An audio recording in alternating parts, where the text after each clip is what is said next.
안녕하세요. 담비 같은 방송 가무에 오신 여러분 진심으로 환영합니다.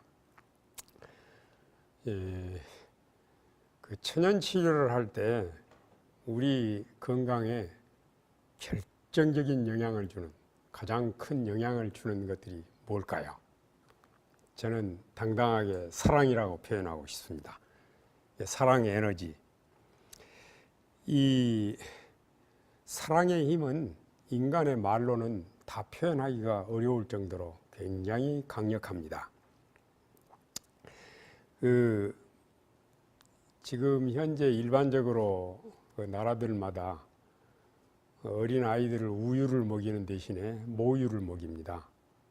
왜냐하면 1970년대만 해도 미국의 경우 모유 수유율이 한 15% 되고 대부분 우유를 먹였는데 지금은 역전이 됐어요. 지금은 미국의 경우는 약 80% 이상으로 모유 수유율이 높아졌습니다. 근데 우리나라의 경우는 반대로 됐어요.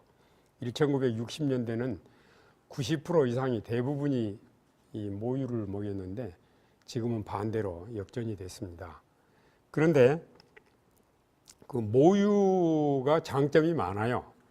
예를 들면은 특별히 아이를 출산하고 첫 일주일 동안의 초유는 한 방울도 버리면 안 된다고 하는데, 예를 들면은 아이들이 머리가 첫 일주일, 첫 1년, 첫 3년 안에 거의 다 발달이 되는데 초유에는 그 뇌 발달에 결정적인 영향을 주는 타우린이 굉장히 많이 들었어요.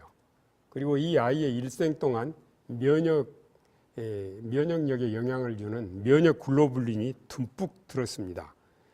그래서 아이가 똑똑하고 건강하게 사는 데는 반드시 초유를 먹어야 되는데 그것만이 전부가 아니고요.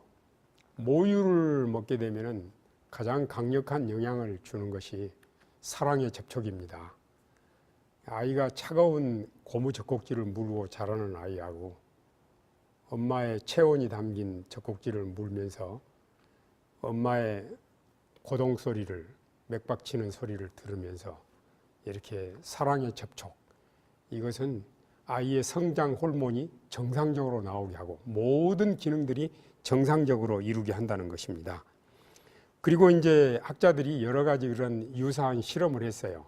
쥐 실험을 했는데 쥐를 한 마리만 놔두고 그 다음에 두 마리를 놔두고 혼자 있게 다 각자 자기들끼리 있게 하고, 세 번째는 두 마리를 놔두고 사람이 계속 먹이를 직접 주면서 쥐하고 사람하고 친하게 지내요. 그런데 혼자 있는 쥐는 수명이 600일밖에 안 되는데 사람이 옆에서 돌봐주고 서로 사랑을 나누는 쥐는 900일로, 이 쥐의 이 100일은 우리 인간으로 말할 것 같으면 10년으로 계산하시면 되겠습니다. 이렇게 해서 그 사랑을 받는 쥐는 수명만 길 뿐만 아니라 스트레스를 극복하는 것도 잘 극복하고요. 또 성격도 온유해져 가지고 자기 새끼를 잡아먹거나 그런 일이 없이 잘 돌보는데, 혼자 있는 쥐, 사랑을 나누지 못한 쥐는 아주 싸납고 자기 새끼를 잡아먹고 빨리 죽고 이런 사실들을 발견하게 됐습니다. 이 사랑의 에너지는 무궁무진합니다. 유전공학에서도 이 사랑 에너지가 우리 생애에 얼마나 영향을 미치는가를 보게 됐는데, 예를 들면 이런 실험이에요. 이렇게 집돼지가 멧돼지로, 또 멧돼지가 집돼지로 바뀌는 과정 실험도 하고요. 또 개구리 알에서 올챙이가 나오는 과정에서 예를 들어서 그런 모든 실험들, 또 한 여인이 가임 여성이 이렇게 자궁을 적출하는 수술을 했는데 난소도 떼냈어요. 그러면 난소에서 에스트로겐이라는 호르몬이 나와야 되는데 난소를 떼내면 에스트로겐이 나오지 않잖아요. 그래서 의사가 여러 약들을 주면서 그 에스트로겐 알약, 다른 약은 안 먹어도 이 약은 꼭 먹으라고 그렇게 했는데 한 달쯤 지난 다음에 이 부인이 건강한 모습으로 병원에 왔어요. 의사가 굉장히 기뻤어요. 그러면서 약 잘 드셨느냐고. 아니요. 아니, 다른 약은 몰라도 내가 꼭 먹으라고 한 약을 드셨습니까? 아니요.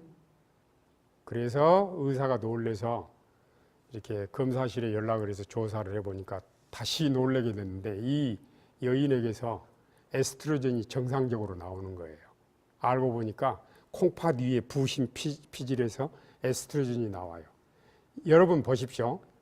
우리가 진정한 사랑을 경험하면 우리 몸속에 잠자고 있던 유전인자들이 깨어나서 이런 기적과 같은 일들을 일으킵니다.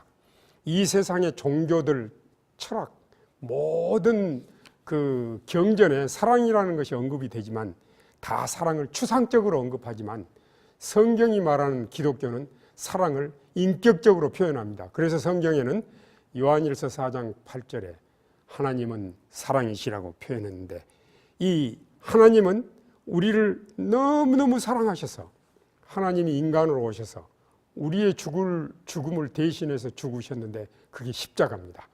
그래서 십자가에서 우리는 이 세상의 그 어떤 곳에서보다도 가장 진실하고 강력한 사랑을 느낄 수 있고, 이 사랑이 우리 몸속에 잠자고 있는 유전자를 깨우고 우리를 치료하는 일을 하게 됩니다.